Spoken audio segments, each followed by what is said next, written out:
Yo, what's going on, guys? Welcome back to the channel. Today I really wanted to talk about the UFC Fight Night Allen versus Craig. This card to me is really good. You have number 11 against number 20.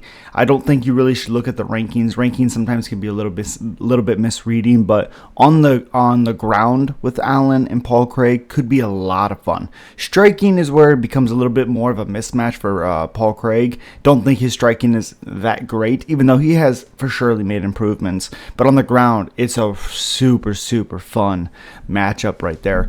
If Brandon Allen is in the position to be down there on the ground with him, because he might be able to stuff all the takedowns, stay very safe, and still beat him up on the feet. That's a very possible, realistic plan for Allen.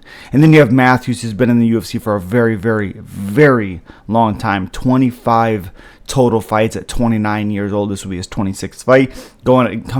Fighting against a very good prospect, a 15-0, already ranked at 26th, Michael Morales, who's actually ranked above Jake Matthews. And Jake Matthews has had a little bit of a learning curve. Coming in as a wrestler, straight grappler, getting submitted a few times. I believe at least one time against Sean Brady, maybe another time getting finished with punches by, I believe Kevin Lee. I think Kevin Lee finished him. Let's look at this. Yes, Kevin Lee, ground and pound, round number 1. He's been in the UFC for a very long time. Again, this is going to be a fight that Dana says, if you don't know, now you know. This is going to be a fight to watch. Michael Morales versus Jake Matthews. Another one is Jordan Leavitt, Chase Hooper. Chase Hooper, to me, of course, I think is better on the feet. On the ground, he creates scrambles a little bit better. I think his top pressure is a little bit better. I think Leavitt is good at keeping fighters at bay. He's a little awkward. He has like arms for feet. Or arms for legs. It's a little strange, but that's a really good fight as well. Again, 11-2 against 12-3-1. Fun fight. And then Peyton Tabit, again, a lot of output.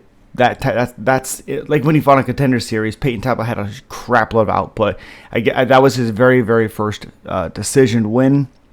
And it was not from the lack of trying of getting that guy out of there. And then Nick Aguirre, 7-1, just lost his last one.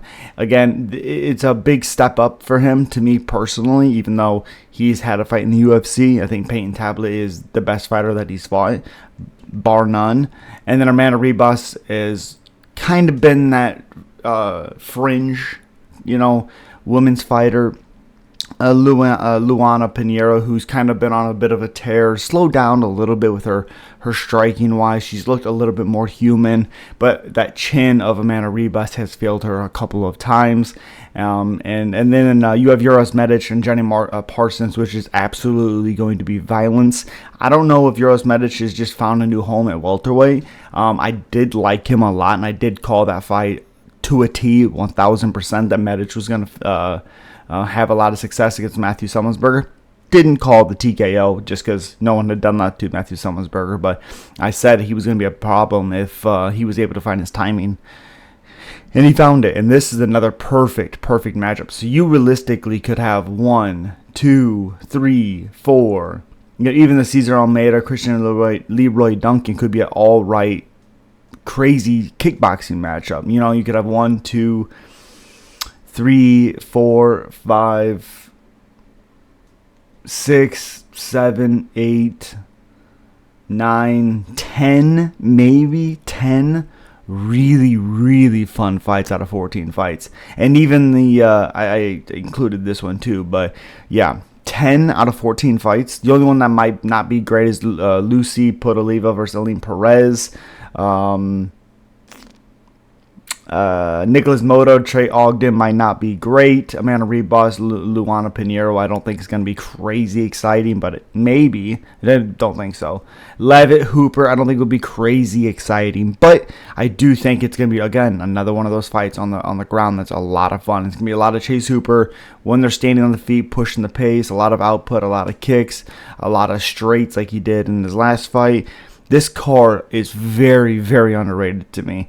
As always, guys, subscribe, like, comment. Let me know if you agree, if you disagree. Let's talk about it. Also, is Alex the best combat athlete of all time? Let's talk about it.